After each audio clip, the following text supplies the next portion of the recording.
we're going live on TikTok.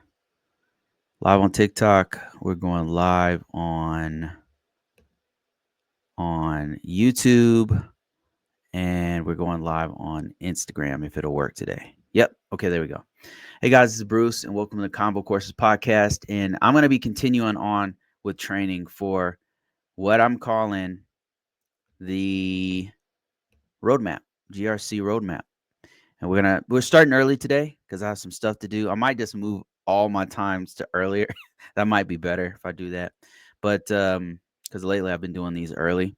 All right, so let me show you where we left off. So last week we talked about the beginning of the GRC roadmap, which is going to be released soon. Here's the books that I'm going to be releasing. If you follow me on a regular basis, I usually release these for free first to all my subscribers, anybody who's interested, for a few days. Because there's a lot more I'm giving you. If you're wondering, well, why is it free? Is it worth it? Nothing if it's free? No, there's a lot more than just the book. Like, I'm going to walk you through how to do this and how to apply it to your life. So here's where we left off. There's two GRC roadmap books coming. One's going to be on Amazon, and that'll be on for free for KDP for a while. It's not out yet, so just bear with me. It's coming out soon. It's actually done. I just have to set up everything else in the background, and then there's going to be a workbook that's associated with the course, and the workflow that we're going to do to learn governance, risk, and compliance using the NIST CSF. That's the whole concept behind this. Is I'm going to teach you how to do governance, risk, and compliance using the NIST cybersecurity framework 2.0. Reason why that works is because it is great for best security practices and best practices for any organization, because every organization has to govern, meaning have information management, have leadership, have context in what they're doing for cybersecurity. You have to identify all the parts and pieces of your system. You have to protect those parts and pieces. We have to detect on a regular basis what's going on with those systems that are interacting, and then we have to respond to anything that happens, and you have to recover when something does happen. This is best security practices for every organization, no matter what. If you're government, if you're non-government, if you're a small mom and pop store, the more of these things you have implemented throughout your organization, even you as a business, a small business owner, if you can do all of these things, this is going to help you to thrive. So we talked about starting where you are, which means you don't have to. There might be a way, right, for you to use your current job, start building your IT with your current job, start building what you already know about the regulations in your current industry, and build from there. So that's what I mean by start where you are. And with governance, risk, and compliance, you can do that, because every single industry, healthcare, banking, retail, governance, civil engineering, name something. Every country and every province in those countries have governance, risk, and compliance. You might be of the mind, well, Bruce, we shouldn't have regulations. Regulations destroy business, whatever, right? No. So organizations and people who say that, they're the ones who want to control the policies and procedures, because every organization has to have procedures. There's no way around it. We don't know off the top of our head how to do this stuff. And when you're in a large organization, there's too many moving parts to do this off the top of your head with 500 people. It doesn't make sense. So every organization has to have what's called governance, risk, and compliance. And that's what brings all of us in the same mindset of not only operating our business, but protecting that business. That's what governance, risk, and compliance is, not to be confused with some of the rhetoric that's out there. All right, and it's needed in banking and healthcare. So chances are you've been exposed to this, and that's what we talked about last week. This week, I'm going to talk to you about, give you a high-level view of the NIST CSF. What is it? And then we're going to go every week by week, we're going to go deeper and deeper into this for free. And this is leading up to something I'm going to do way more intimate with members. I haven't done it yet. It's not implemented yet. It's coming soon. I'm still working on all the back end stuff. But let's get started. So part of this section, I want to focus on, want you to start thinking about your goals. What are your goals for your career in governance, risk, and compliance? What are your goals, your career goals? And you should also think about your life goals. And what I always tell people is, what do you want to do in the next 5 years? You should have it in your mind what you want. What do you see your life like in the next 5 years? You should ask yourself that. You should write it down. It's really, really important to write those things down. And if you're trying to do GRC, you should integrate it into those goals, right? Because it's a holistic approach. The more you do this, the more you write down what you actually want and what you see yourself doing, the more it starts to crystallize. And not in some kind of magical way. You writing it down is one small action towards the steps that you have to take to make this life that you want possible. And it's really a journey. It's not just a destination. And I know this is sounding esoteric and not like necessarily governance, risk, and compliance, but if you want to achieve this, I'm telling you what I did. I wrote down what I wanted when I was a cop in the military. I was a military cop, and it wasn't for me, right? I was, not that I was bad at it. It just wasn't for me. It's just not something I wanted to do. I wanted to do IT stuff. And I wrote it down. And one of the first things I did was write those goals down of what I wanted to do. I started trying to learn programming on my own.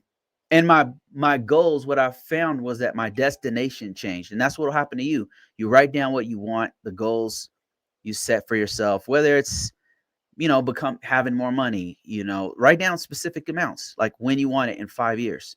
And it's okay to be wrong. It's okay to adjust it. Remember, like, you're in control of your own destiny. You control. And then even if somebody does have great influence over your life, your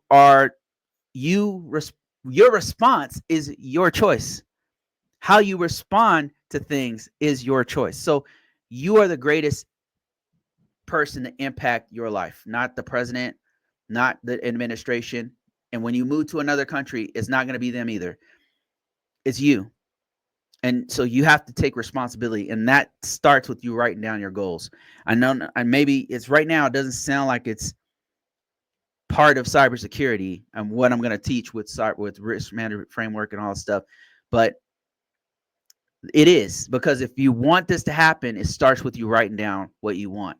And you can always adjust it. And the Army had this great concept that stuck with me. When I was in the military, in the Air Force, we trained directly with the Army, and we were training with mortars. I know it sounds crazy, but they had this tactic where you would fire for effect, which means if you have a mortar around and it shoots out a bomb and it blows up a certain area, you have some idea of where it's going to be. But fire for effect means you see the explosion go, and you're like, okay, I'm a little bit off. I need to go like this to hit that wreck that's in the back, that's out there, 50 meters away, or how far away it is. And then you would fire for effect. You'd see the effect, and then that tells you where to aim. And that's how you got to do this whole goal thing. Like, you're going to fire for effect. That means take action, fire, and then say, okay, I'm a little bit off. Let me just adjust it like this. Writing down your goals is super important. So go into this with the mindset that I'm going to write down what I want to achieve. And so that's going to be a part of this course that I'm writing. I'm going to tell you like exactly how I did it, and exactly, I'm going to walk you through exactly what you should write down, how to do it, everything. All right, so let's get into this. I said write down your goals, and we're talking about your goals with governance, your goals with risk management, your goals with compliance. What does that mean? Governance. What are you doing to make your management leadership skills better? What are you doing to make your project skill? Like, what can you learn about governance in the next 5 years? What can you do in governance? What can you do in risk management to make your skills better? Are there tools you can download to learn? What kinds of things can you do for ethical hacking? What kinds of and these are just some examples of getting deeper and deeper into risk management framework. To governance, risk management, and compliance. So compliance, same thing. Write down what regulations you've been involved in, no matter what industry it is. Write down frameworks you're familiar with. Write down policies, procedures you've written or read or whatever. Write these things down and then think about how I can be better and get deeper in this. If you're really serious about governance, risk, and compliance, it'll start with you writing it down. All right. So what are we going to talk about? NIST CSF. This is the cybersecurity framework. And let me just make sure. I see you guys talking to me real quick. Let me just take a brief pause to make sure that everything's okay. That sounds good. Sometimes I'll be on this thing and somebody will. Okay, good. We're good to go. All right. So let's get back into this. So what I want to go through here is, how did the NIST CSF, what is it, and how did it come to pass? Governance, the NIST CSF is it's like a common body of knowledge for governance, risk, and compliance. That's why I wanted to start with this one as a great roadmap that is going to be really, really good for anybody getting into this industry. It started off with the U.S. getting hacked 24/7 by other countries, and the main offenders have been, like, since the beginning of my career, has been Russia and China and Iran, in that order. It's no secret. You can look it up. You can Google it. It happens a lot. Like, especially if you're in certain spaces that have more sensitive information, you hear about it almost every week. Something's happening. It's crazy. And they started attacking soft targets, meaning schools and hospitals and pipelines, and they started hitting soft targets. This is not hyperbole. This is not conspiracy theory. This actually happened, right? And I don't know, like, maybe we're attacking them too. I don't know. But all these state-sponsored hacker groups that were funded by governments, right? They have government funding to attack infrastructure of the US.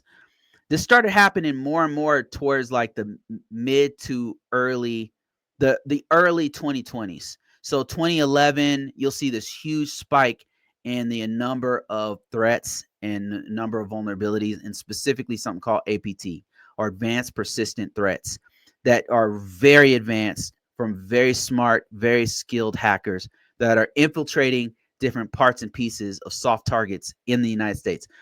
So the U.S. government was like, okay, well, we have defense, pretty good defense for Department of Defense, but what about all these other infrastructure? What about industries that are feeding into the government, the military, or into the intel? Because they started attacking them. They started attacking the supply chains. They're going really pretty smart, right? They can't attack the bases. They can't attack the military. So they're like, okay, we'll just attack who you guys are buying this stuff from. Oh, you're buying stuff from Microsoft? Okay, we'll attack them. We'll steal their stuff. We'll attack them. Oh, you guys are getting something from this malware site? Okay, we'll attack them. So, and then they started attacking schools and hospitals and all kinds of stuff. And so in 2013, the president had something called Executive Order 13636. And the impact was that they created the NIST CSF based off of that. And it was designed to protect organizations. It's designed to protect organizations, any organization, not just the military. Because the NIST 800 risk management framework, NIST 800-53, NIST 837, all those are used by the federal space in the US. It's very, very robust. It's hard to do. It's very expensive. So the military, intel, all these giant federal organizations and departments, they can do it. They can implement it, and they have to implement it, something that robust. But small mom and pop organizations, maybe it's a medium corporation that's supplying, I don't know, some software to the federal government. So I don't need to have that level of depth. Or maybe it's a school or something, or maybe it's a manufacturing organization. They don't need the NIST 800. Sometimes it's a little bit too much. So NIST CSF is actually perfect for them because it's small enough for them to actually implement it.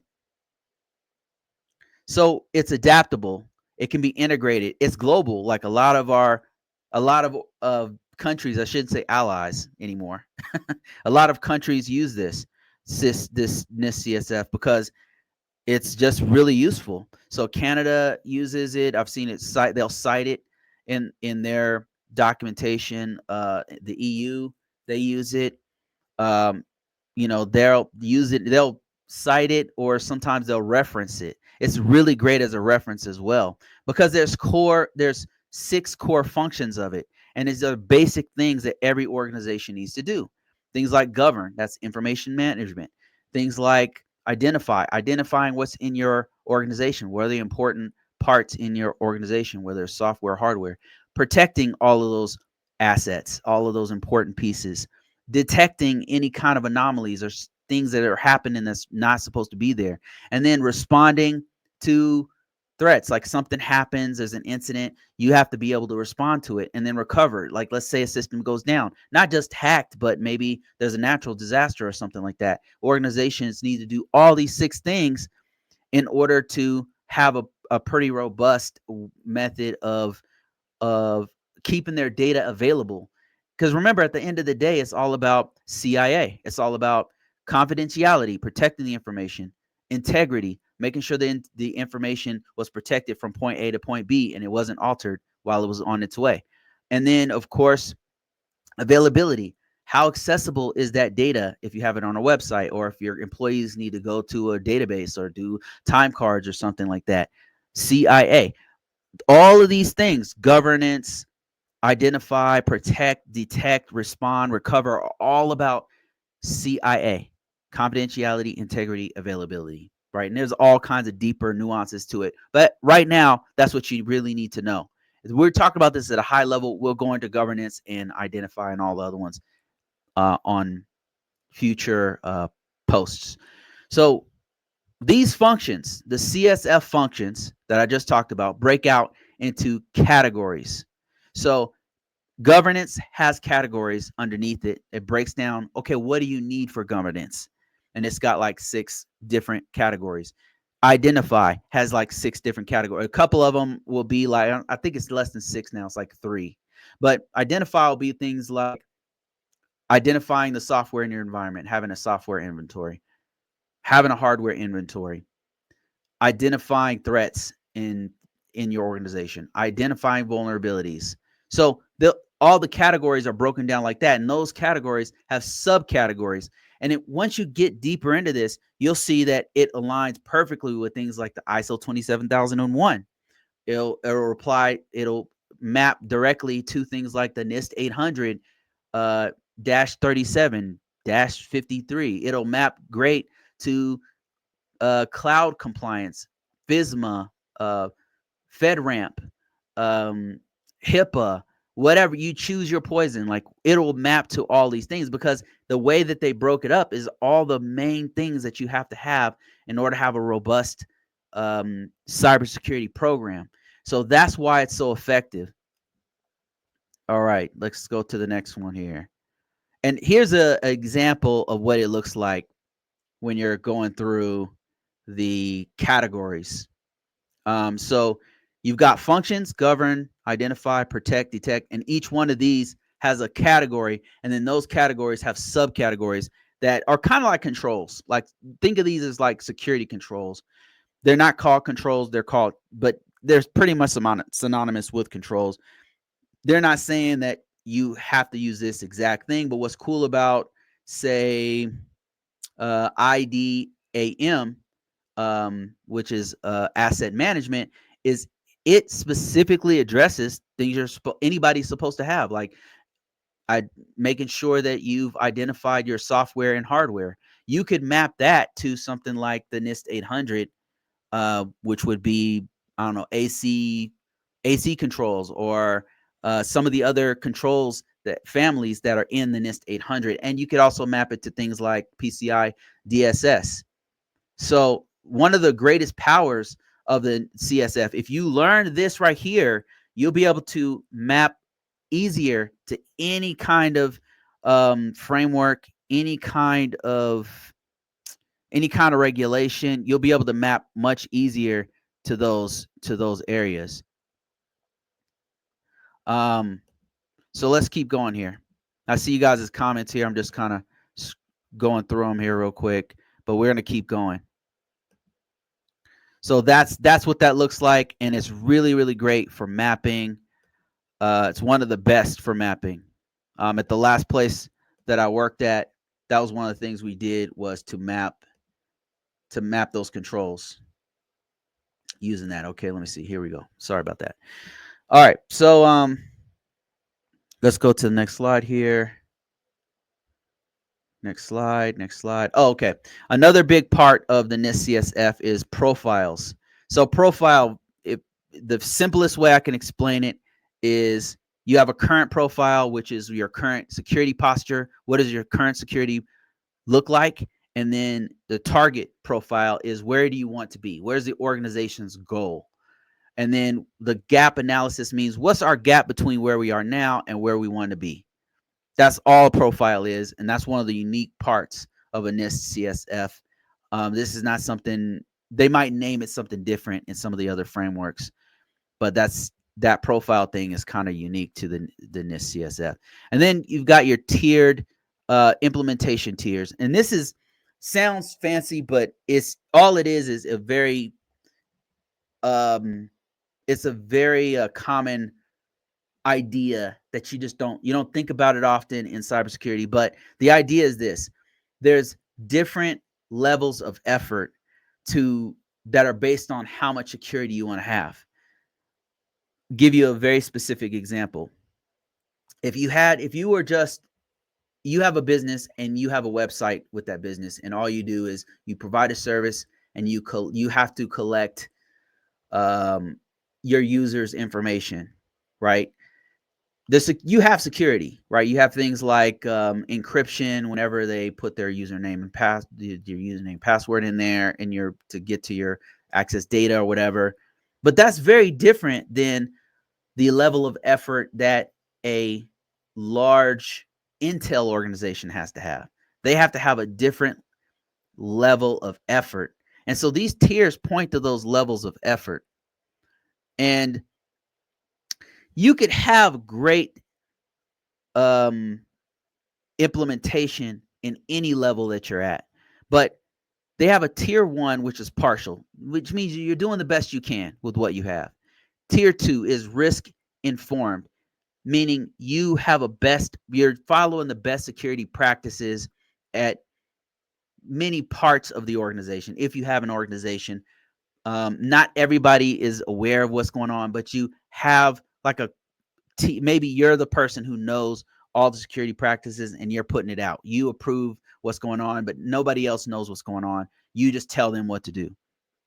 Tier 3 is everybody in the organization knows what's going on and it's repeatable. You have like a policy and a procedure that everybody has to read and everybody has to repeat the same thing. So it's way more robust than, say, a partial or a risk informed. And then the last one is adaptive. You're growing and improving over time. Not only does everybody know what's going on and it's repeatable, but you're getting better and better every year. You're finding new ways to integrate new and better methods of doing cybersecurity. So those are the implementation tiers, and you can do this at every level of an organization. Like whether you have a website, you could do partial all the way up to adaptive. And then if you're there's Intel organizations that have partial rather than adaptive. So it's really based off of what level of effort you're going to put into cybersecurity. So let's keep going here. Those are the main pieces. Another thing you should know is that NIST evolves over time. The first iteration of NIST was NIST 1.0, and now we're on 2.0, and it's going to change over time. It's going to keep up with the times. It's going to integrate things like AI. It's going to continue to transition. But right now, we're in this big transition of people going from 1 to 2. So to 1.0 to 2.0, I should say. So just a overview of some of the categories that are in the govern function are leadership engagement, alignment with business goals, making sure regulatory compliance is in place, governance, risk, and compliance, right? So here's the sectors that it applies to. NIST is integrated into every well, I can't say every sector uses it, but you can integrate it to every sector. And actually, a lot of organizations I've been to, from the government space to the professional services space, do use the NIST. I was surprised when I got out of the government space and worked in the private sector. They were using the NIST CSF, and I was shocked. I was like, wow, okay, they're using this CSF more than the government uses it. So I thought that was really interesting. It can be used in all of these different areas. Um, it can be used for small businesses, for cost effectiveness. It can be used in cloud services. It's often referenced in AWS, references it, and in Azure, represented in GovCloud. So it's being used in the cloud, and it can be used in different cloud services. NIST CSF for Internet of Things, you could use it there. You can use it in machine learning and artificial intelligence as well. So pretty much every aspect of cybersecurity, you can use this, and this is why I chose this to be the roadmap to learn governance, risk, and compliance from anywhere you happen to be. And so that's pretty much it. I'm going to be going into deeper detail with this as we get going here. This is a glimpse into the course that's coming out real soon, along with the workbook and the companion Amazon book that'll be releasing first. But I got to set everything up. It's coming really soon. I do see you guys' questions. I appreciate that. I appreciate your interaction. I'm going to go ahead and, wow, I don't know what happened with that. Freaking, okay, there we go. I got a whole bunch of apps running here, so sometimes I have some issues. Okay, let's see. Let me start off with a TikTok question, if there's any. I see you guys. I'm on 3 or 4 different platforms, so if I seem distracted, that might be why. Okay, Shaky says, "Did you see the cursor? Did you see the cursor desktop vuln last night?" Oh man, no, I didn't see that. There's another vulnerability for cursor. Cursor, are you talking about cursor, the one that helps you build applications? The AI. For those who don't follow AI stuff, there's a lot of shit going on with AI, man. It's growing really fast. So there's this service called Cursor that helps developers build apps faster. And actually, you don't even have to be a developer to use it. It's helping a lot of people. So apparently, there was some vulnerability that happened on it. I was not aware of it. It's really cool to jump on here and people are telling me about new stuff. So I'm learning along with you guys. That's the name ConvoCourses. It's a conversation. Okay. Larry, my man Larry, how you doing? It's appreciated. Yep, anytime, man, anytime. I'm still looking for you to send me your resume. He says, question: is there a crossover between NIST CSF and CMMC? I'm hearing CMMC could be larger focus for this administration. So I don't know that CMMC is a larger focus for this organization. I have not heard that myself. I'm not saying it's not, but I don't know. I do know that CMMC became an issue with one of the new admins that were appointed for a department. CMMC chain. Let me see if I can find that. So CMMC is for organizations who do business with the federal government, the Department of Defense. And I believe that this might be what they were talking about. So if you are a small lab or you are some organization who's doing work with the Department of Defense, the CMMC is what they use to certify that your systems are secure. So it actually is more in line with the NIST 853. It actually borrows a lot of those controls. Most of its controls are borrowed from the NIST 853. Um, how it aligns with the NIST CSF is that you're going to want to have things like govern, right? You want to have your leadership be in the know about they have to have some kind of culture of doing cybersecurity. That's govern, information management, and putting that throughout your whole organization. You're going to want to have some method of identifying what's in your organization. You're going to want to have some protect in there, some a way to detect what's going on in your organization and to respond and to recover. So those are basic functions that every organization should have. So it's best security practices, really. Okay, DoD simplifies process of defense contractors to comply with cybersecurity rules. Okay, so it looks like, when was this done? October 2024. Okay, so this was before this current administration. And I think that's what Larry's referring to, the current administration doing some changes on this. And I know that we kind of touched on this last week. One of the new administrators came in and addressed this issue of people saying that it was going to change or not going to use it anymore, something like that. Let me see.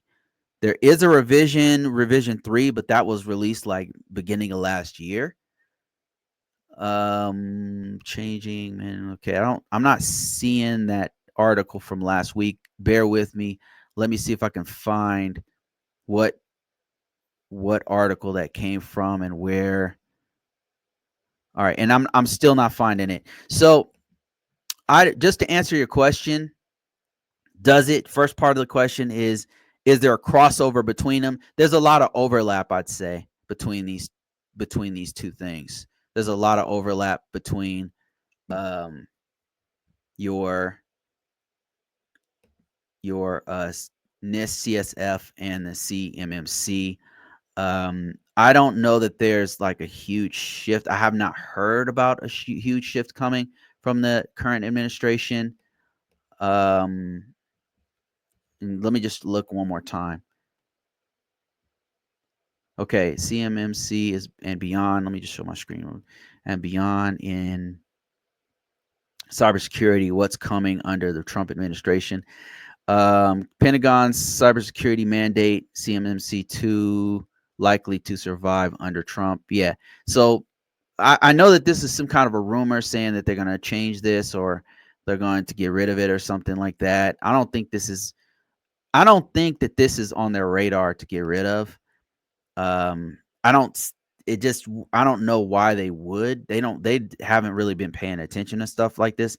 They're not this granular yet. It seems like they're touching on things that are affecting their businesses. And this is I don't think this is one of the things on their radar scope just yet. I mean, we'll see how it goes. I mean, it's every day some crazy new stuff's happening. Every week something stupid's happening. Happy Saturday, people reviewing the NIST. All right. Space tacos. I don't know what that means. Okay. Let me see. I'm going through some other comments here. Can you please tell me where to start and how to gain experience? So that's what this whole thing is about. If you've been watching me week after week, what I've been talking about is how governance, risk, and compliance is in your sector already. And what I'm telling people is like, start where you are, which means if you're in banking, there's an IT department. If you're a trash collector, sanitation engineer, there's an IT department there. If you are a teacher, if you are a student, if you are a college student, no matter where you happen to be, there's an IT department. What I'm telling people to do is exactly what I did, which was when I was in the military, I was a glorified security guard. I was a security forces member. I mean, I shouldn't talk shit about security forces. It was they serve an awesome purpose. It's a hard job. They're first responders. And for a while they were teaching all of the branches of the military. So it's a dope thing to get into, and I learned a lot there. But it wasn't what I wanted to do. I want to be a weapons specialist. So I got the opportunity to cross train, is what we called it, make a lateral move to the IT department of the Air Force. And that's what I'm telling other people to do, you guys to do. If I can do it, you can do it too. I was a grunt. My ASVAB scores weren't very high. You know what I mean? So I had to retake it in order to qualify. I'm not saying this to put myself down or anything. I'm a very hard worker. I'm just saying, if I can do it, you can do it. There's no excuse. Like, if I can make a lateral change from one of the grimiest grunt uh parts of the Air Force, right? We were frowned upon. Like, people talk mad shit about security forces. We don't get any love. It's a super hard job. And don't get me wrong, like, some of the smartest, most amazing heroes I've ever met were security forces members and who are MPs. It's not an easy job, and they take so much shit. It's hard, which is part of the reason why I didn't want to do it. But I'm saying, if I can do it, you can do it too. You make a lateral change in the IT. That's where you should start. If I were you, that's where I would start. I would start where you are. Look for the IT department, right? Governance, risk, and compliance is such a broad term. It's so broad that it really has room for everyone. It has touched your life, even if you weren't the one writing the policy. You had to be the one signing the policy saying, yea, verily, I will not download porn on my system. I will only use this laptop for the purposes of, that's part of GRC, governance, risk, and compliance. Because that's what they do, is they take a part of the policy and they put that into a user agreement. You're signing off on the user agreement, which is part of governance, risk, and compliance. So all of us have been exposed to it. And I'm telling you, start wherever you happen to be. You're in, more than likely, you've been a part of some field or some industry that has a huge part, that governance, risk, and compliance is a huge part of what you do. He said, I'm trying to get into a space and really need it, into this space and really need, start with information technology, start with the IT department, because that's going to give you your best way to get your foot in the door to specialize into this field. He says, I'm in the cloud. So you're already a cloud. You're already in the cloud. So you're ready. So let me show you a couple things here. If you're already in the cloud, I can show you how there's already tons of stuff that you can do right now if you're already a cloud guy. So there's something called the cloud CCM cloud matrix. Is just one of the many things that are happening. So if you have exposure to this right here is governance, risk, and compliance. This is how we integrate security practices into cloud. This is one of the ways. And the way this breaks it down is, it's beautifully done. Like, I've read through this, and it's being adopted by the government right now. This is right here. It's very quickly being adopted into the government, and I've no doubt that it's being adopted into many different aspects of many industries. So if you know this, if you're a cloud person, you might want to start here. Another place you can start is called FedRAMP.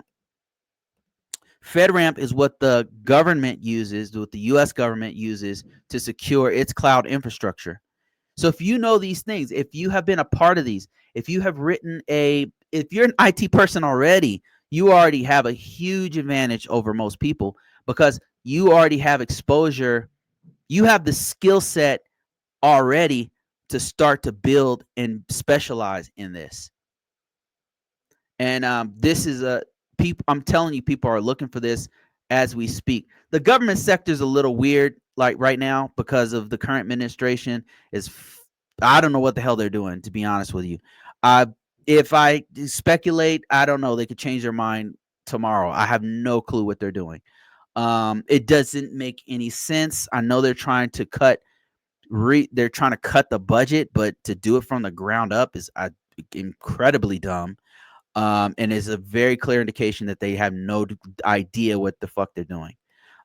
They have no fucking idea what they're doing. I'm telling you. As somebody in the weeds, I'm telling you, they have no fucking idea what they're doing. because they're laying off people who are important. And then they're hiring them back. So, I mean, I don't know, maybe they've cut like $55 billion. We have trillions of dollars in debt. Like a few billion is not, I mean, I know that sounds like a lot for your household, but we're talking about the GDP of the United States of America. So they probably want to cut anyway. Off my soapbox. It doesn't matter what I think about it. To get in the cloud, to get into GRC, specialize into this. Here's a couple places you can go to.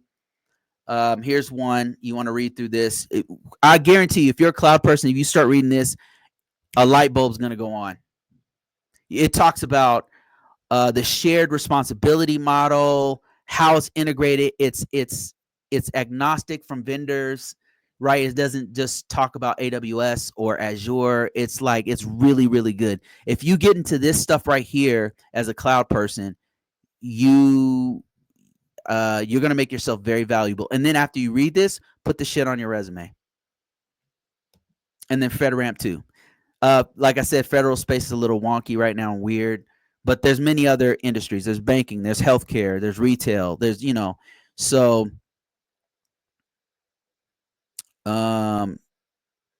okay, I'm getting a lot of responses here from, let me talk to you guys for a minute. Somebody said, I think I don't know how to articulate my cloud and application security skills into getting a role. So let me tell you a little story about this. Somebody who watched me about a year and a half, 2 years ago, had the same skill set you have. In fact, I think you have more skill set than they did. They said application security, and I said, hey, send me your resume. I know some people who might want to hear you. And sure enough, I sent their resume to the organization I was working for, which is it's a cyber risk consulting organization within Verizon, and he got picked up. And that guy makes more money than I did when I was at Verizon. So I'm telling you, there's a need for it, and there is downsizing and stuff that's happening right now in real time. I don't know what's going to happen with the economy, but I'm telling you, they still need people to do this job. And since I've been doing this, we've been low manned. I've never been in an organization where we didn't have 30% less than what we're supposed to have. Like, it's always been low, and they've always needed people. And it's really hard to find people who are willing to do this hard work, but also have a background, who've done their homework, who have an IT background. So you say you're having a hard time articulating the cloud and application security. What I would do is this. If I were you, here's what you want to do. You want to steal as much as possible. Let me show you how to do it. Legally steal. I'm going to show you how to legally steal. You're going to go to LinkedIn. You can follow along with me. Go to LinkedIn. This is my real LinkedIn page. That's really public. Go to LinkedIn. And then what you're going to do is you're going to type in, you said application security. We're going to type in application security. All right. That's it. Just type in application. Now you can also, since you're a cloud person, you can also put cloud, security, cloud, whatever, right? Whatever keywords. You said application security, so we're going to do this. You can also put AppSec. There's a couple other words you can put in there. And then you're going to look at people. Sort for people. Not jobs, look for people. And look at what they put on their resume. Because what you're seeing here is people's resume. Their profile is their resume. And you want to look for people who put their stuff public. And there's a lot. So these are all application security people. And they're engineers, they're analysts, they're testers, all kinds of stuff. So what we can do now is we can go down the line, and we're going to look for people who put their whole resume on there, because you can make your resume private. Not everybody puts their whole stuff on there. But if we look at this person's resume, if they have anything, we can take a look at how they word things. And this is not what I was looking for. Okay, let's go to their profile. This person's not putting their stuff on there, but let's look at the next one. Let's look at the next person here. Let's go to another one. Let's go to Jay Lee. They're a senior application security lead. I know this guy. And What do we see here? We don't see their full resume. We're looking for a full resume. We're looking for all the experience inside of there because we're going to get the wording. We're going to steal the wording. If you didn't do that, I'm not telling you to lie in your resume. What I'm telling you to do is look at the wording that they have and use those same keywords. All right, this one's promising. Okay, here we go. So they've got a few things that they put in here that we can borrow. We can borrow the wording and to articulate how you'll be surprised how many things you have done with the same thing. Look at their skill set. You want to put this same stuff. If you've done Node.js or Java or whatever, you want to put that threat modeling. I'm sure you're seeing things here that are not on that you've done that are not listed on your current profile or resume. This is the kind of thing you want to do. Let's go to the next person. This is another senior application security engineer. So let's go here. Let's see if they've put the stuff in here. Nope. I went to the wrong page. I apologize for that. Let's go to, okay, we went to the wrong page. Let me go back here and let's go to this one. This is another senior security person. They also didn't put their stuff on there. These security guys are real paranoid, and I understand why. Okay, another AppSec. That's application security. Let's see if they have put their stuff on here. So, well, let's start off with this. This should be to give you an idea of what we're talking about here. So see how they word this? See how he spells out what he's done, spells out the actual platform or service or whatever, and then goes ahead and puts the acronym. Now, this is cool because they're hitting two birds with one stone. This is two different keywords that these headhunters and tech recruiters are looking for. Price Waterhouse. Like if you've ever worked for them, that's actually a keyword as well. They're putting actual certifications that they've done in here. You see what I'm getting at? This is how you articulate it. This is how you do it right here. There's a reason why this person's in the top 10 of my search. This is what you want to do. You want to steal their wording. I'm not telling you to lie on your resume, okay? I'm not advocating lying on your resume. I don't think it's a good idea. But what you can do is look how they worded how they're articulating it themselves. If you have a website, like this is a good idea. This is something, that I should do. I should put my whole YouTube channel in there. This is what you should do. This just gives you a good idea of how to word it. Now look at this. This is gold right here. This is what they did at their job. They're working remotely at Price Waterhouse. And look at the keywords here. As an application security manager, I helped engineers with the development of custom policies and playbooks for enhanced security postures, cloud security postures. Beautiful. Sought after cybersecurity and security architecture reviews. You can see all kind of policy, security posture. This is how you articulate it.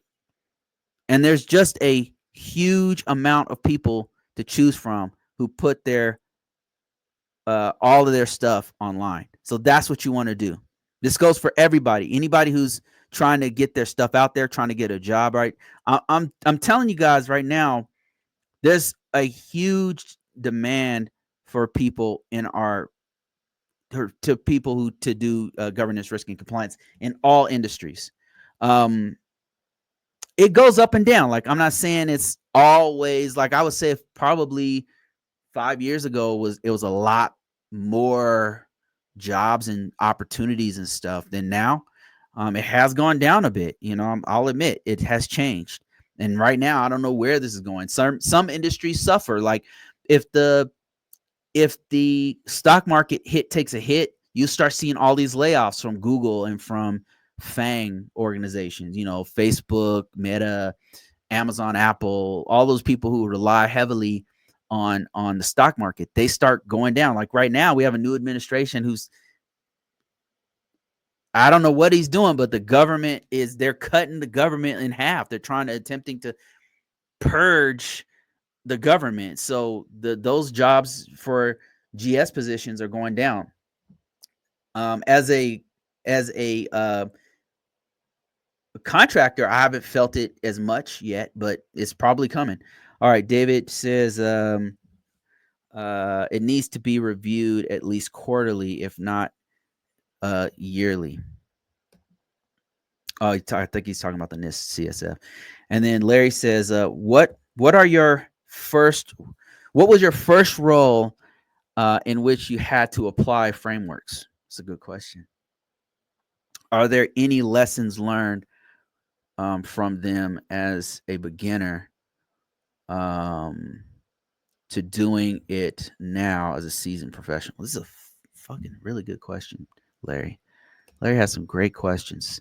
So the first one I did was called my first exposure to it was called DITSCAP. It no longer exists. This is how long I've been doing this. I my first one was on a framework that no longer exists called DITSCAP. And here's what it is right here. They still have references to it. It was called the DoD Information Technology Security Certification and Accreditation Process, DITSCAP. And I'd be really surprised and shocked and scared if organizations are still using this because it's very, very old. Yeah, it's not cool if people are still using this because this was replaced twice since I've used it. This is the first one, and then after this was called DIACAP, which was a little bit more, a little bit more robust, a little bit more, made more sense for keeping up with it. And what it was is it's essentially what I'm doing now, Larry, which is governance, risk, and compliance, but it was a lot more paperwork oriented, where we didn't have as much real time monitoring. Continuous monitoring wasn't like a thing. Zero trust wasn't a thing. There's a lot of things that have happened since then that have made it so this is a very old way of doing things. But your second question was, and at the time I wasn't aware that there were other frameworks. This is all I knew at that time. This was when I was in the Air Force, and the first time that they introduced me to it, and I had to write my own documents, and then I had to read stuff from the actual regulations, from the actual laws. There wasn't a lot of templates or help or anything, so I just do it on my own. And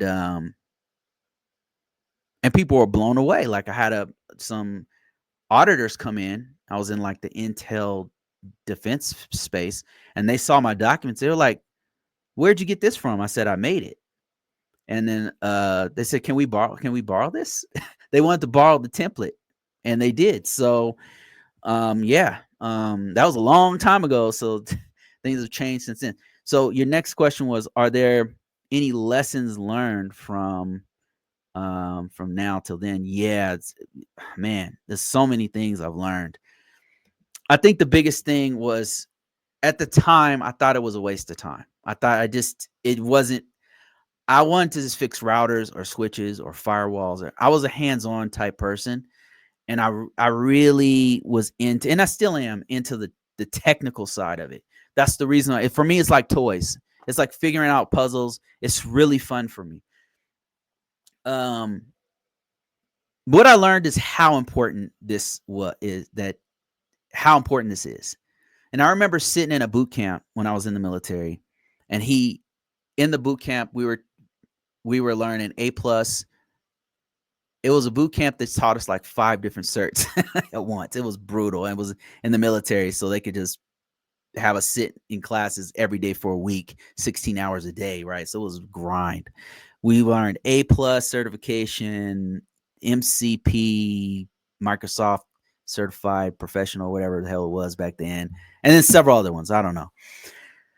In that class, he mentioned very briefly frameworks, and he said, he started telling us about, what framework was it that he taught? He mentioned, I want to say it was like PCI DSS. He just mentioned it offhand, and then mentioned it 2 or 3 other ones. And he says, if you know these, you could you could tell people how much money you want and they'll pay you. He says the more of these you know, the better. And then he went on to the next subject. And I never forgot that. And I would say some of what he said was true about that. Um, what I've learned is how important frameworks are. And it's funny that we're living in this alternate world where people are saying regulations are not important, yet all of us are using it right now. Like all of this is possible because we're using the same metric standards. We're using the same. There's all we're doing is agreeing on what standards to use. That's what compliance is. We're all agreeing on a certain standard, and that's what makes all of this stuff. I had no idea how important it was until I got deeper and deeper into it and learned how they all tie together. Like if you know, and they're best security practices. They're all best, not just best security practices, but best business practices, best scientific method practices. They're all integrated, and the NIST is such an important part of all of this. Not just the NIST, but other bodies that come together and say, okay, we should all use this standard because it will make it more efficient if all of us use the same kind of screw, the same threading on it. You wouldn't think that these are important. So one of the big things I realize is how important this is for all of us who live in this modern day society. And they've contributed to all of these crazy technologies we have, AI, all of it is because we're all on the same page. It's like all of us are speaking the same language with compliance. So I had another thing I learned, one of the bigger ones was how important communication is to this. The communication piece is really, really important. And that's part of the reason I didn't want to get involved with it, because it's a lot of talking to people. And I found it's easier for me to just tinker, being locked in the closet and tinker with routers or switches or something like that. That's much easier for me to do. I'm not like I know it sounds weird, but I'm not. I'm an introvert. I'm extreme. I'm one of the most extreme introverts I've ever met. And that's saying something. I don't like talking, but I've had to, and because of that, it made me a better talker. And another thing, that you don't have to carry the whole world on your shoulders with cybersecurity. That's a big one too. I used to get really stressed out about this kind of work because it feels like you're the IT police and the enforcer of IT. And that's not always the case. You're more of a reporter. You're saying, hey, here's the policy and here's what we need to do. And you're guiding people in that direction. You're on their team. That was a big one. So those three things, how important compliance GRC is. I really didn't know how important communication, how important that part is to this kind of work, and not putting the whole world on your shoulders with cybersecurity. Those are the main things that I learned, and I would, if you get into this space, just keep that in mind. You don't have to do everything. You're not Atlas carrying the world on your shoulders. This cybersecurity is everybody's job. It sounds like a public safety announcement or something, but it's the truth. It's everybody in the organization's responsibility. It only takes one person to click on the wrong link, and then it could take out your whole network, especially if your network's not done properly. Let me see. Somebody said, Cristiano said, I just left my cybersecurity role, but want to stay in the cloud field. That's awesome. Yeah, you should definitely keep both those skill sets if possible. There are also some CIS cloud benchmarks that can help with baseline configs. Yeah, CIS is another great common body of knowledge. So just so you guys know, let me take you to the CIS V8. This is also a good one that I learned from when I was in the private sector.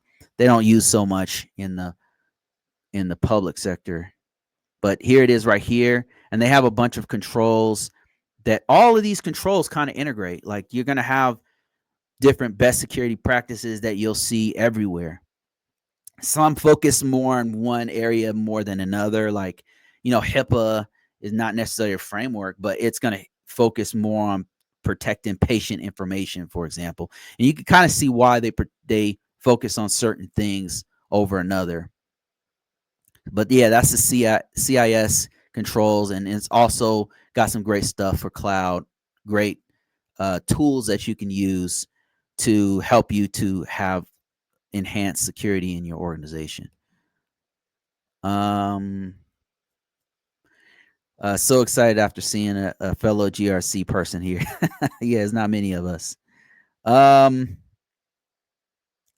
So somebody said, wait a minute. I'm going to school for network engineering and cyber. Is this not worth taking? No. Yeah. So somebody's saying they're going to school for network engineering and cyber, and is it not worth it anymore? No, absolutely, it's worth it. So the way this industry works is that a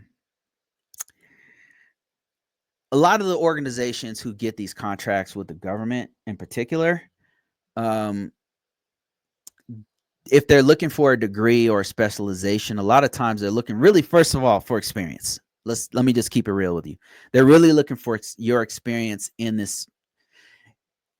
the closest thing to the job that you're getting. So if they want you to be a cloud expert in Azure or AWS, doing containers or Kubernetes or whatever the hell, then they want you to have experience in that thing.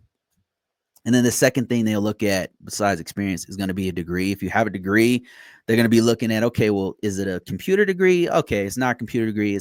Then they look for if it's a science, technical, engineering, or mathematics degree. One of those four. Like I've worked with many of my coworkers, they don't have a computer degree or a cyber degree or a network degree. I have one in IT, just a BS in IT from the University of Phoenix, if that tells you anything. So, but so a lot of people I work with they have an electrical engineering degree. I worked with a guy who was a double E. Like I was like, what the hell are you doing here? One of my mentors, he had an avionics. His background is in avionics and electronics. And I'm like, what the hell? And he knew routers and switches and stuff like the back of his hand. And then, now it's different. Like he's been an IT cybersecurity guy for years now. But when we first met, he was an avionics guy or something. Yeah. So there's a there's a lot of respect for STEM degrees. So if you have experience, number one, I always do that.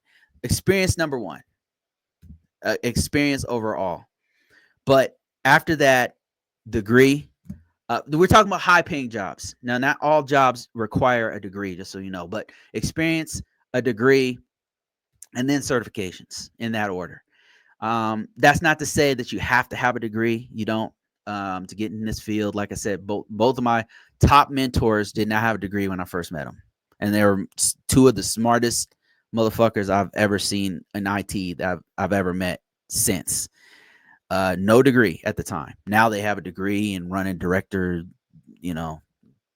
parts of the director of some organization or something like that. Let me see more questions and comments. Let me see here. Great question, Larry. Great question. He said, I hear you, brother. Cybersecurity forces and aircraft maintenance, sadly, zero respect. Yeah, we got no respect. We were the dirt. we treated like dirt. People hated our guts. It's a thankless job.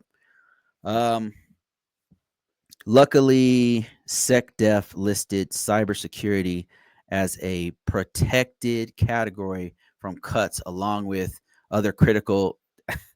I mean, they're cutting a lot, man. I mean, I don't know how well they're protecting those things. The SecDef is protecting those things. I am appalled at how many cuts they've made to very critical jobs. And I don't even want to get into it. I don't want to. I know I'm going to lose some people as soon as I start talking political, so I ain't going to do it. Trevor says, "Hey Bruce, do you think the layoffs of the federal employees will have negative fallout with other countries potentially targeting these disgruntled employees?" I mean, I can only speak from my own what I'm seeing happen. Do I think it'll have negative? Do I think the layoffs of federal employees will have a negative fallout with other countries targeting disgruntled employees? I think that it seems like the direction that our government is currently moving is the opposite of what the EU wants to do and Canada. If anything, we're isolating. Our actions are isolationist. So I think that they'll do the opposite of everything we're doing. Any country with brains will do the opposite of what we're doing. Right now is a perfect opportunity to take complete advantage. If it wouldn't surprise me if Canada and EU started looking for us to work over there instead. It wouldn't surprise me. This is not good. Like what's happening now is not good. And this is coming from a combat vet who worked directly with the Canadian Army and directly with the Royal Air Force from UK and with Australians. And so me seeing the United States do this is a shock. I've worked directly with these other branches of service, and we've been very, very much in a lot so aligned that you could go with your skills as a cybersecurity person from the US and go work for a company in UK or Australia or Canada with no problems. But now I think they're doing the opposite of what this is not good for them and it's not good for us. As a country, as far as layoffs, I don't know that. I think what'll happen I don't know if this is answering your question. I don't want to get too. I got some feelings about this whole thing, and I'm gonna try to keep those out as much as possible. Just looking at how this is going, it looks like what is going to happen. The same amount of work is necessary. Let me put this in context. They're laying off a bunch of federal employees, right? And whether it's a TSA or the FAA or USAID or whatever, the same amount of work is necessary to fight Ebola or to handle vulnerabilities or whatever the job is. What's going to have to happen, since the same amount of work is necessary, is that contractors, the private sector, is going to have to pick up that slack. That's all that's going to happen. If there's just no, like, what'll happen is if they cut enough of our federal workspace, they'll have to rely more heavily on the private sector. It seems like that's the direction they're trying to go to. And if Tesla and Twitter are any indication of what they're trying to do, is to cut as many workers in the field doing the actual work, cut as many workers, trim as much fat as possible, and get the most amount of profits. Because if you look at Tesla and Twitter, how Elon runs these companies, that's what he does. And if you listen to the actual workers who work there, you'll get a perspective. It's not good for everybody, right? For some people, it's great, but for some people, it's not good. You're doing double the hours for the same amount of money, and there's fewer positions open, uh, and so people are battling for jobs that this is just what I've been seeing. And I hope it doesn't go this way, but it seems like that's the direction we're going. As far as it affecting other countries, I think they'll do the opposite. And what might happen is that we could there might be more opportunities in those other countries for those of us who have these skills. But we'll see. We'll see how it goes. I mean, I don't know. I don't have a crystal ball. I don't know how this is going to work out. This is just me speculating off the top of my head. I have no idea what the hell I'm talking about. Just keep that in mind. I'm just speculating. I'm sure there's smarter people here than me that's thinking about this. And you guys, I'm sure you guys have some thoughts on your own, and I would love to hear them. To be honest with you, I would love to hear it. Bro's giving out some real game. Thank you, sir. I appreciate that. Thanks, Hammer, for becoming a member. I appreciate you. We got some special things coming for all members on YouTube. David Petrell says, what is the best cloud to learn, as I am currently studying Oracle Cloud? So I'm going off my man Black Ops. Professor Black Ops told me. I'm going to tell you like he told me, which is AWS. Why AWS? I'm going to give you some real numbers here. I'm not saying not to do Oracle. You can do Oracle. That's cool. Oracle looks like they're trying to make some real big moves out here. But let's look at the cloud market, the total cloud market. Total cloud market share. Watch this. So if we look at the total cloud market share, it's going to show us who are the most dominant players in cloud. So if this thing will stop being blurry here we go. Okay. So this is as of 2022. Amazon, AWS, had 20% of the market, 34%, sorry, of the market share. 2021, Azure. 2022, sorry, same year. This is the third quarter of 2022 market share. We're going to look at other years here in a second. Google has 11%, and this has changed, by the way. This has shifted since 2022. All other total combined 25%. Now it has changed. I believe Oracle did go up in 2023, but let me see if I can find that. Okay, here's a better chart that has only the top 10. All right, so Azure still 34%. And I don't know what year this was. Oh, it's still 2022. Oracle, okay, it breaks out Oracle.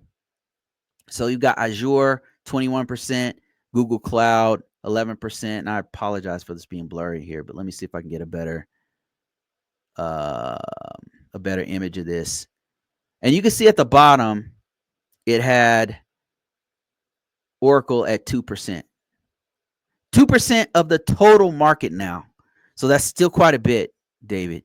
That's still quite a bit. I mean, of world market. So they're competing with Tencent of China, Salesforce, IBM, Alibaba. Like, this is the total. So 2% of the total population of anyone who's using cloud is pretty good. And keep in mind, with cloud, with Oracle's making a move to do some giant, that Stargate program with OpenAI. So that might increase these numbers a bit.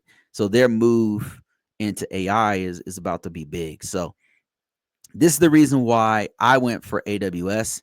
I went for that certification, and I passed the first one. And Azure will probably be the next one. I'm just getting my feet wet in the cloud space right here. And these are the three I'm mostly interested in, these top three players right here. And this at any time could shift. I mean, especially with the direction that the government's going. I mean, maybe Alibaba and some of these Chinese companies might make some headway since we're acting a damn fool on planet Earth. Who knows? Let me see. Let me see. Great question, by the way. DOA says, please also have DeepSeek refined bullet points for you. Also have DeepSeek refined bullet points for you. A don't have to copy verbatim. Hey, I know you're streaming right now, but I promise this is. Are you talking about AI? Yes. What's up? I promise this is related to your stream. So I talked with a friend last night, and he was Okay. telling me how like creative jobs will probably get replaced by AI in like a year, and he had some like really good points. And I'm not gonna lie, I'm pretty scared because like I'm writing, like as a writer, would like what do you think? Oh, Okay. AI guru. So that's my kid asking me questions. Okay, so uh she just asked me about AI taking jobs. And so my opinion is this about it is that it's not AI specifically that's going to take your job. It's going to be somebody who knows AI that's going to take your job. In other words, what's happening right now is that the AI tools are phenomenal. They're replacing entire industries. That it's so good it's replacing entire industries. But it's the people who know these tools that are replacing the industries. So what you need to do right now is you need to become more knowledgeable of these tools, learn how to use the AI tools. And that's exactly, I'm in the same boat. I'm learning to use as many automation tools and AI tools as possible, as much as possible. Even if you're an artist, I know like Gen Z is really, really against this, but it's inevitable. It's going to be on every phone. It's already being, I'm seeing it take place. I'm an IT professional and I'm seeing it happen in real time. That's how fast it's going. And it's exponential, meaning by the end of this year, we're going to see some mind-blowing stuff. I'm watching this day by day, and every week I'm seeing mind-blowing stuff. I'm seeing things that are blowing my mind. Just off the top of my head, AI can it can mimic a protein. It can mimic DNA and create and simulate what life could be with DNA. It could it can make new materials uh, based off of simulations of crystallization. Um, it can that means it can make new material. It can propose new material like types of concrete, new types of glass, new types of material that we can build with stuff that it would probably take us another 10 years to do without IT. What about people that have creative jobs like animation, art, and writing will be affected by this? Yes, we will. And what we need to do is we need to use the tools. And we just need to get better at using the tools. We can't be I'm not saying that there's no market for people who don't use it at all. I'm sure there is. But for those of us who want to make money off of this and make it a job, we have to move faster. So we need to integrate those tools, writing tools, editing and if you're like, "Oh, I'm not going to ever use any of these tools," listen. You're already using them. It's called Grammarly. Grammarly uses AI. If you use Word, you're still using AI. So learn to use it better. And I'm not saying like you shouldn't use it to replace everything. You shouldn't use it to replace your entire resume and then don't read your resume or write a whole book and don't. I'm not. It's not a replacement. It's a very poor replacement, but it's a really great tool. So use it if you're in creative writing, if you're in art, if you're in an animator, whatever you're doing, use it. I can guarantee you that you as an artist will be able to use an animation AI tool way better than I don't have the eye for it, so you will have the eye for it. Use it. Like I said, it's not AI that's going to replace you. It's somebody who uses AI that's going to replace you. And that's not me who made up that quote. That came from some other IT CEO guru guy. Hi, Bruce. What time do you start streaming? I never seem to catch the right time. I changed the time. That's why I've got all this other stuff going on in the background. I apologize for that, Rookie and others. Thank you for that $10, by the way. I really appreciate all you guys' support. Um, it helps the coffee fund keep flowing. So thank you so much. Um, yeah, I start at different times. What I'm gonna do is get better at telling you guys when I'm gonna do this. The problem is I've got what I do in the background is I have an Airbnb business, and then I'm I've got other stuff. I'm a family guy. Like I got other stuff going on, so just comes up. So I can't always do it at 12. But what I think I could do to remedy this is maybe what I'll do is release like a newsletter saying, "Hey, I'm gonna be doing it at this time today," or because it kind of shifts. I always do it on Saturday, but it shifts from like 8 a.m. to like as late as 1 p.m. Sometimes it'll shift. I normally try to do it at around 12. So I'll try to do like a newsletter where I put stuff out and tell you guys what time I'm going to do it, and try to do it like a day before so I notify everybody. Let me see what other questions I have going on here. Hey, my man, Professor Black Ops. If you guys didn't know, Professor Black Ops is the truth. There's a few folks that I watch on a regular basis, and he is one of them. Professor Black Ops is on YouTube, and he does his stuff on cloud and GRC. So if you're into any of those things, if you watch me, more than likely you will absolutely love um, Professor Black Ops. And there's a few others out there as well who I want to give a shout out. Will Reed, also dope. Tech Woke is of Chris. He's a Gen Z dude who's doing this and got in an unconventional way. So he's also awesome. Our secrets are worth a lot. What are the chances that they pay these laid off employees for government secrets? That already happens. Yeah, that already happens. Um, I'm sure that already happens. But right now, in the past, I think the difference has been that we have a very clear enemy that not many people are. It's not worth trading those secrets to these enemies like China and Russia. Like, what do you gain from doing it? But EU and Canada, I mean, that might be a little sweeter pot. I'm not saying that you should do that, but it's that's already happening. So they try to weed people out from having clearances, and that's one of the questions that they ask you. By the way, have you ever been approached? Can you freelance GRC? So that's a great question. I do freelance GRC work from time to time. I'll just get approached out of the blue from small businesses or contracts, and they'll have me work on documents or help them to analyze some stuff. And so yeah, GRC work as a freelancer is definitely lucrative. They paid me way better. And then another thing you can do is go to sam.gov. If you're business savvy, if you have the mindset for it, you could actually bid directly on these GRC contracts.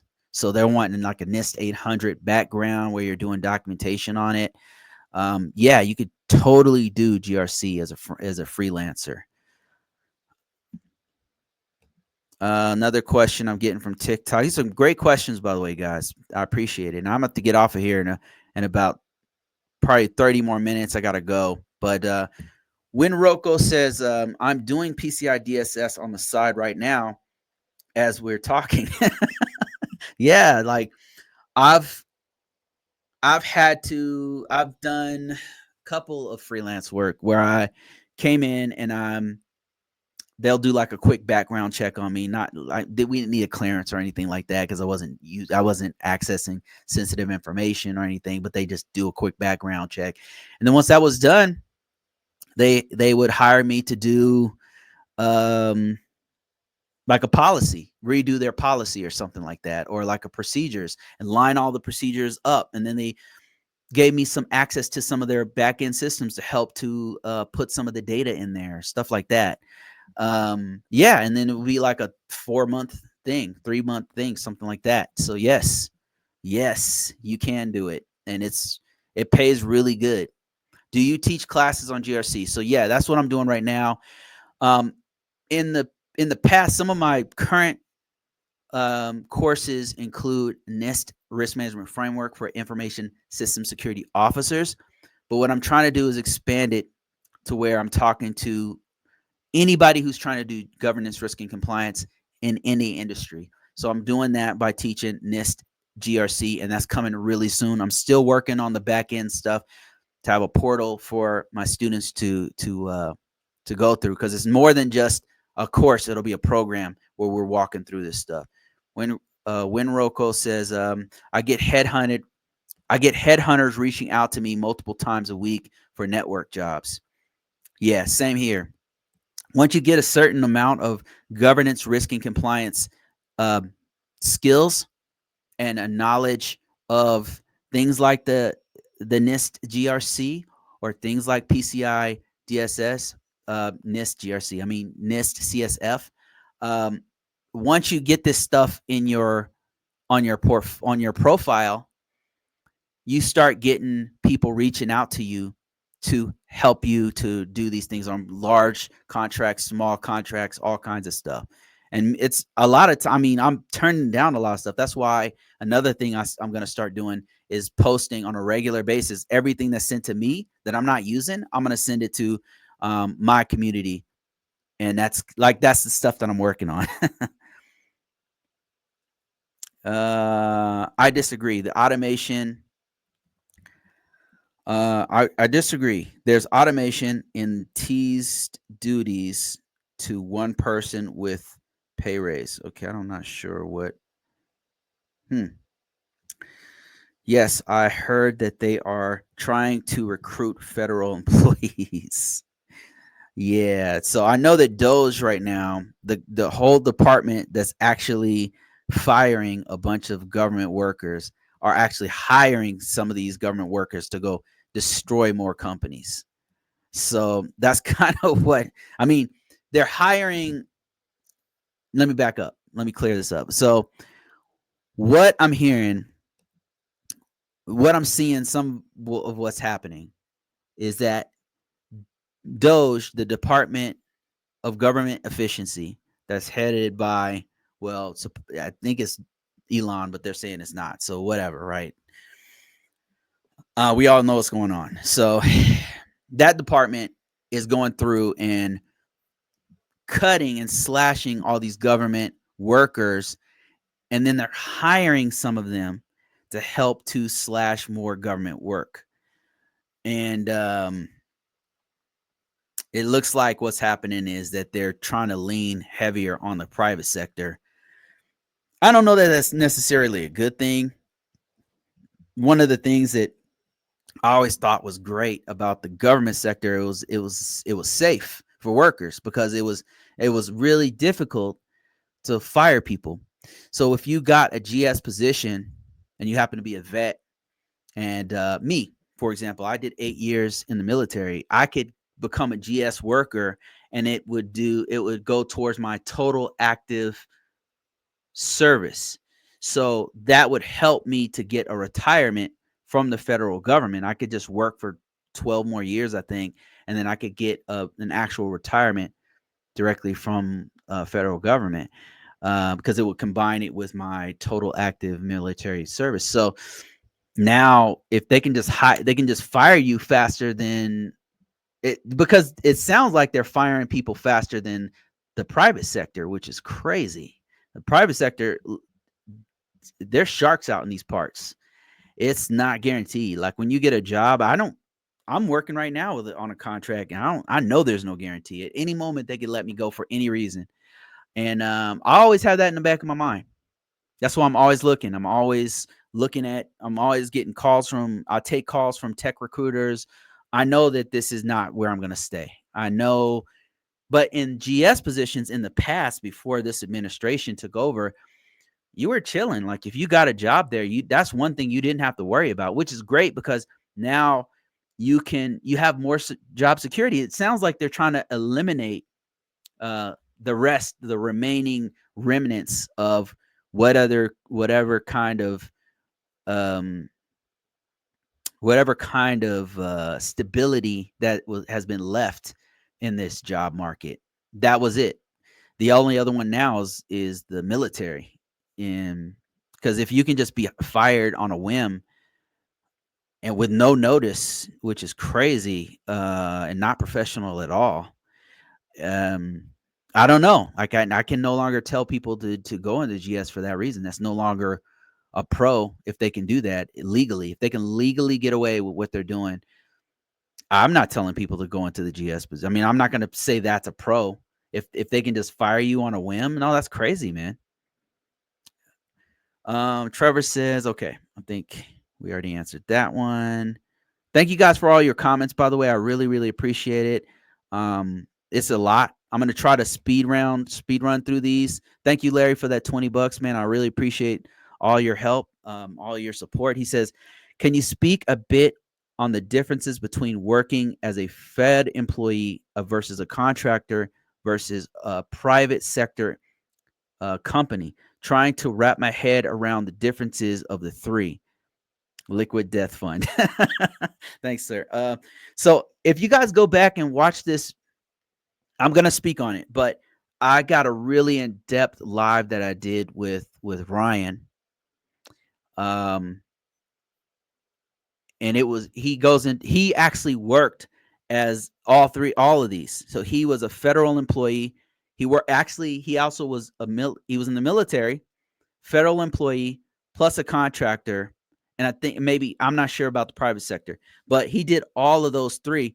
And he talks about it at length about his experience. So based on everything, friends of mine who are in all of these spaces, my own experience have been in some of these spaces, here's what I'll say about the differences. So let's start with the military.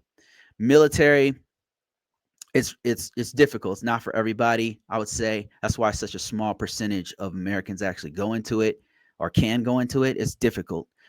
I was in there for 8 years. What did I learn? Oh my Lord, my skill sets are crazy from the military. So I got a lot of on the job, hands-on experience on several different vendors and platforms and all kinds of exposures to all. I mean, as a 20-year-old, I was getting huge responsibilities, and that experience has shaped a lot of a lot of my skill sets that I have today. So experience wise, there's not many things that's going to beat the military. The U.S. military is really good, especially in certain areas. Combat, forget about it. I would argue technical. Some branches of the military go way harder than others, and it depends on what your ASAF, your MOS was or whatever. But it's very hands on. They don't pay well. Pros and cons. It's very stable. Now it's the most stable area you can go in, but they don't pay well at all, and you go wherever the hell and do whatever the hell they want you to do, and it's not always good. Sometimes it's some Death Star type shit that you're like, what the fuck? So military is not for everybody, that's for sure. The federal employee. I've never been a federal employee. I've worked with many federal employees of all different levels, and based on what my experience with it and some friends and coworkers and other people I've talked to, it's the good part about it was that it was stable and that it took literally an act of Congress to fire you. So once you got in, you were stable, and somebody had to either die for you to get promoted, which was not good, but there was no way for them to get you out. But now that's gone. So now that's no longer a bonus because of this current administration. Um, How's their pay? The pay is better than the military, depending on your pay grade, but not as good as the private sector or contractor sector. Um, Overall work environment really depends, just like anywhere, on the unit you're working in. I worked for some really good units and some that were not so good. It was hard for the GS guys to like move around. The benefits are really good if you can land one of those GS positions. So those are some of the pluses and minuses, some of the give and take from it. Contractor, that's really what I've done mostly. As a contractor, the pros is that the pay is really good. The the pro is that your skill set is sharpened, I would say a little bit better than than the military, a little bit better than the military because you're kind of focused on like one area, so you get really good at that one piece. The cons are, I wouldn't say the benefits are a con necessarily, and the benefits are okay, but the problem is as soon as they let you go, the benefits are gone. So they're like dust in the wind. Um, they kind of, and in that way, they kind of have a leash on you because one of the things that will keep you in that contract position is that you can't get benefits, and especially if you're U.S. citizen, we don't really have good health care here. So if you have family members with medical issues or something like that, I'm telling you, it's expensive outside the military and the GS. It's very, very expensive. It's criminal what they're doing to people, and that's why that Luigi story hits home for a lot of people because it's criminal what America's healthcare system is doing to U.S. citizens. It is absolutely criminal. But if you work in a company, hey, they'll take care of it as long as they don't fire you. You're good. you know so contractor work is okay. It's is give and take. They can let you go at any time. The pay is really good. The benefits, as long as they got you, it's okay. It's not as good as the military. It's not as good as a GS. Private sector. Private sector is a lot more work. um we had to go out, and we had a team that had to go out and get business, and that is really hard. So you had a sales team who are also really good at technical, would if you can imagine that. So you had people who had to be super hardcore on sales and hardcore on IT. It was a lot more work, I would say. We had to, anything we wanted to eat, we had to kill, kind of. Like that's our team had to have a team. We had to have a group of people go out to get the business. I'm talking like do a whole marketing show to get business in, demonstrate what we can do, and then we get the business. Way more work, way more work. And that said, it made you way more hardcore on skills. You had to know your shit. Um, I would say the pay is even better than contractor work. Yeah, the pay is better. The benefits are about on par with the same thing you would get from contractor. Not as good as GS, not as good as military.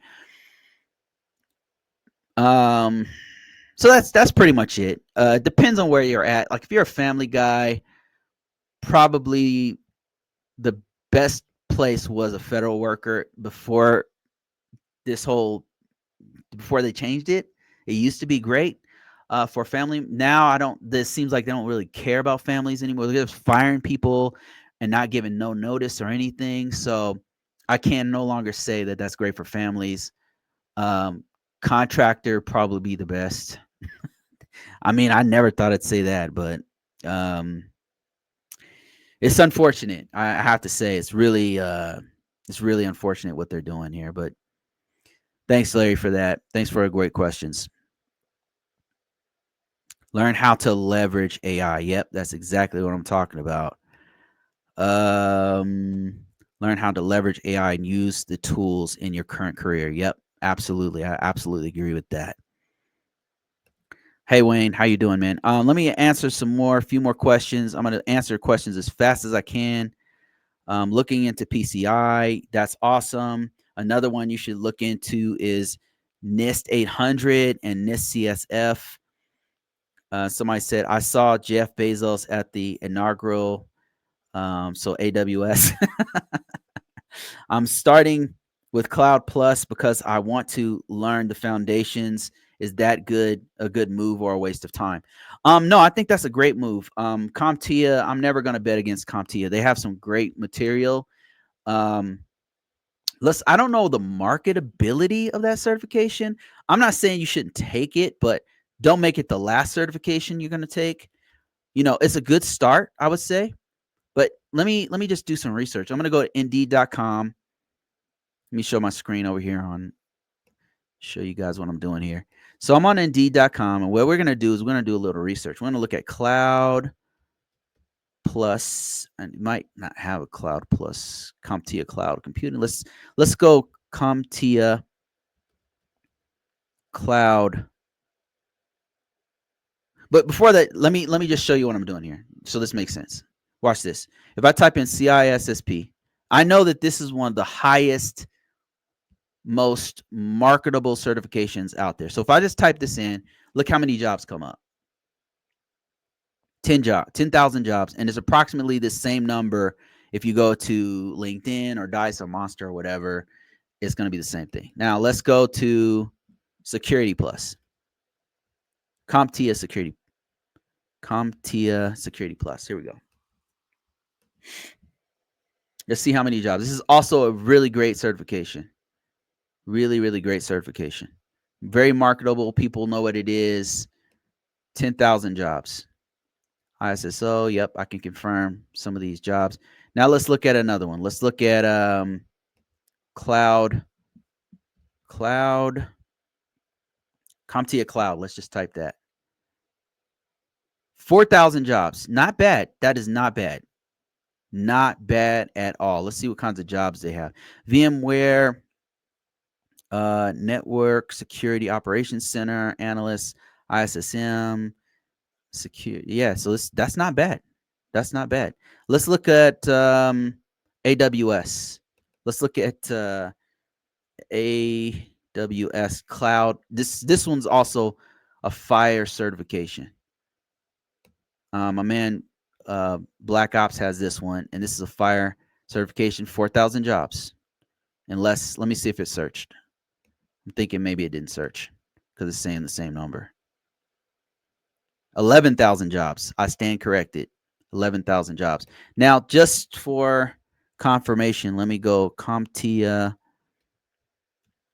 This is the number of actual employers who have posted in the last 30 to 40 days jobs. So we're trying to get like an evaluation, like a taking the temperature of the climate of this market to see what they're looking for. Now let's look at cloud again. I think maybe it didn't search properly. 4,000 jobs, legit 4,000 jobs. That's not bad. That's not bad. The next one I would encourage you to do is either Azure or AWS because those are in very high demand. But another one we could look at is Azure Administrator. Let's just look at that one. And that one's 5,000 jobs. So not bad. Not bad. Yep. So yeah, I don't think it's a waste of time. I think that I've been thinking about taking that one actually as a part of my. I'm doing a bunch of the lower certifications for cloud because I want to get smarter on the lower certifications. So yeah, more power to you. I started with AWS, then decided to take a step back. Okay, I hear you. Because I mean, one of the good things about what you're doing, your move is that AWS, especially AWS CCP, the Cloud Certified Practitioner, is essentially just going through. I mean, they do go through like the main things you need to know, but then it goes into all of the services. Really, all you're doing is memorizing the services and what the costs of those services and stuff like that. It does go into availability zones, which you'll see in Azure too. So, um, but Cloud Plus, since it's not a vendor specific certification, I imagine they will go more into the actual concepts of cloud rather than the services of a particular vendor. So that's not bad. I wouldn't stop there though. Make sure you go into a vendor after that, and I would recommend doing Azure. Let me see. So I think that's all the questions for for TikTok. Says I'm I'm all over the place. I like GRC, cloud, and security. Currently a project manager. Um, I took Security Plus and makes Cloud Plus easier to absorb. Okay, yeah. I mean, you're going the right direction. You're trying to get the technical side down, which is the same thing that my man Larry's doing. He's also a project manager. Project management is a great launching point. You're really already in GRC. You're the G in GRC, the governance piece. So now you're trying to get that solid technical background, which is a brilliant move. Security Plus is a great cert. Cloud certs are great. You're trying to round out your knowledge base so that when you get into a meeting, uh, you know what they're talking about. And that's my job as a GRC person. That's what I do, is that when I get into I don't know everything. Like sometimes they'll start talking about Palo Alto's firewalls or and then I don't know. I've got to go back and do some research. That's not been my background. So I've got to do research myself, but I know enough to where I can hang in there, and that's where you're trying to get to. So that's brilliant. That's what you got to do right there. And get some hands on as much as possible too. I would encourage you to do that. Let me see. And I'll take a couple more on here. I see a lot of folks, and I really appreciate all the oh my lord, it's a lot of comments on here. Wow. Okay, I'm gonna speed run through these. Okay. David says, what's your thoughts on moving the FAA to Starlight, and how would that affect the current cybersecurity position as it pertains to risk management framework? So the framework should remain the same. I have not used Starlink. I think that I've heard that the bandwidth is not good. Um, it I don't like, it's a conflict of interest. I don't know what the hell they're thinking. It seems like rules don't apply to these guys or something. It's blowing my mind because those same rules that I've had to abide by, that I have to do all of their documentation on, like they bypassed all of that to allow Elon to do whatever the hell he wants, which is blowing my mind. I'm shocked. I'm shocked and I'm disappointed. But the cybersecurity should remain the same. If they're, I mean, unless they just want all hell to break loose, then the best security practices are going to be the same regardless of what network you're on. But I would argue that the issue is a huge conflict of interest, and I've never used Starlink, so I wouldn't know like if it's better or something. Um, Maybe it is. I don't know. But the thing is, they already gave that contract to Verizon. So are they going to renege on that contract? So dumb, dudes. And have no honor, no word of honor. No, it's shameful. It's like, how can you trust an organization that doesn't honor the ink that they signed on a document, and they can just pull it at any time? Like, how's that going to improve your assurance for common business? Like, why? It's at some point people are going to be like, I'm not doing business with you ever. You're not going to abide by the rules that we put on the piece of paper. Just my 2 cents. And he says, I bet you're a bit like me. You're a busy person who's always juggling to get everything done. Yeah, I've been trying to get better at like focusing on one thing at a time to get some one thing absolutely complete. What are your thoughts on FAA potentially moving to Starlink, and how's that? I don't, like I said, compliance has should remain the same. the issue I have is with that is that they already have an agreement with Verizon.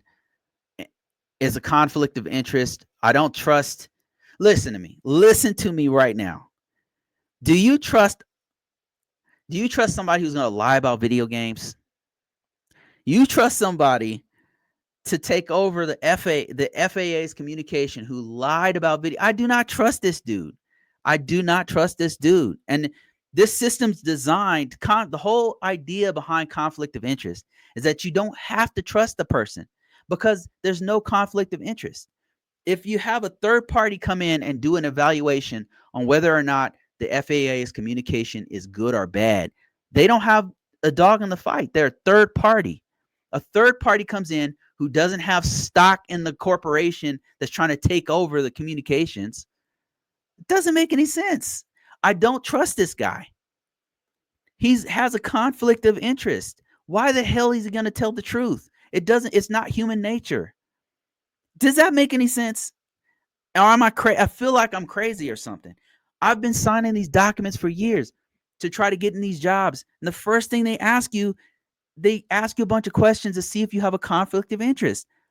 When I worked at NASA, they said, okay, have you ever worked for an organization that has worked with that? Do you own a company that did you come out of the military where you influenced the contracts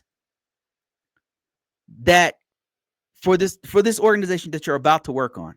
In other words, I'm going to work for NASA, and one of the questions they ask you is, were you a government official in this other organization that influenced the contract for the organization you're about to work for? That's one of the many questions that they ask you when you sign these documents to make sure that there's no conflict of interest. And those are the laws that we've had on the books. And for this dude, Doge, to come in and say, okay, you know what?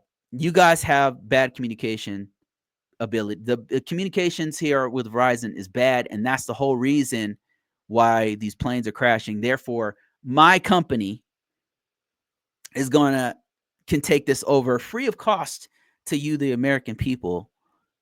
I don't trust this guy. I don't know. Like, it doesn't make sense to me.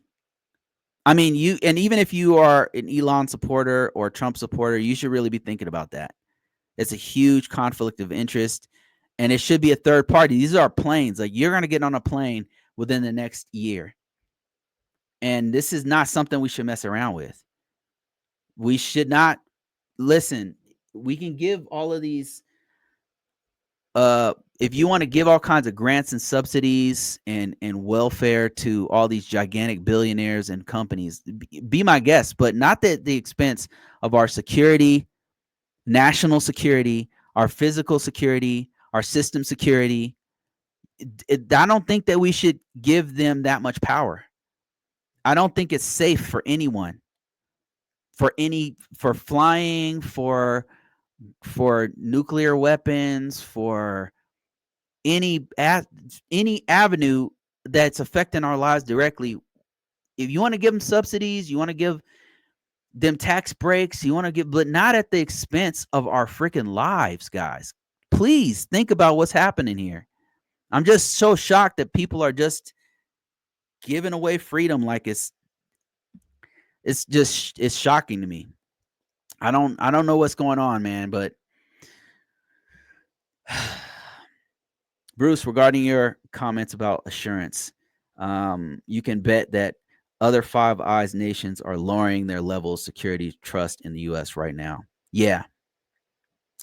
As somebody who's been around this, who's had clearances and have worked with these other organizations, these other countries, this is really a shock to me. All this stuff that's happening, I'm just really blown away by what's happening. I'm disappointed and I'm ashamed. It's shameful what's happening, and I'm really shocked that Americans are just allowing this to happen. And I don't understand. It's too bad. It's too bad. But that's it, guys. Sorry to end it on such a negative note. I'm not normally like this. It really pissed me off. It makes me upset. Um, it's really too bad because I really love the U.S., but to see it happen, like to see this happening before my eyes, is just like, damn, too bad, too bad. But I think that the silver lining is that the skills that we have are good anywhere on earth. It's always going to be in demand across multiple industries, across many different countries. So the great thing is that this is an evergreen skill set. Governance, risk, and compliance is evergreen. Everybody needs it. Maybe they want to control it in their own way, but it's not going anywhere. I think that even if they do come down and say, Bruce, yeah, we're gonna have to let you go. Um, you want to work for Doge? I'm gonna be like, you already know what I'm gonna say. I'm not gonna say it on camera. I don't want to get arrested. But no, the answer is gonna be no, and I'm gonna go work for somebody else making the same amount of money or more.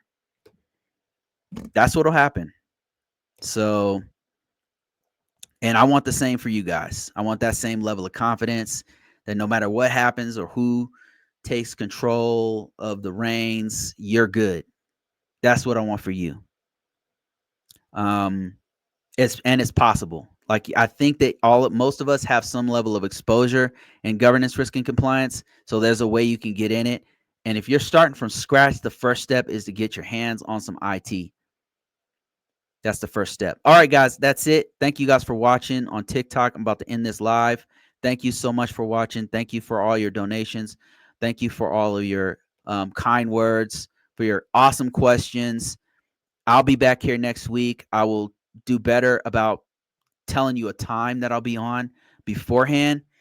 But thank you, Larry. Special thanks to Rookie and Larry for your donations. I'm gonna be buying me some more Liquid Death pretty soon. And stay tuned. I've got tons of teaching, not just a workbook, not just a free book on Amazon, but a program, one-on-one sessions, everything, you name it. It's coming really soon. I just got to do all the back end stuff. All right, guys. Later. I'm out of here. Peace.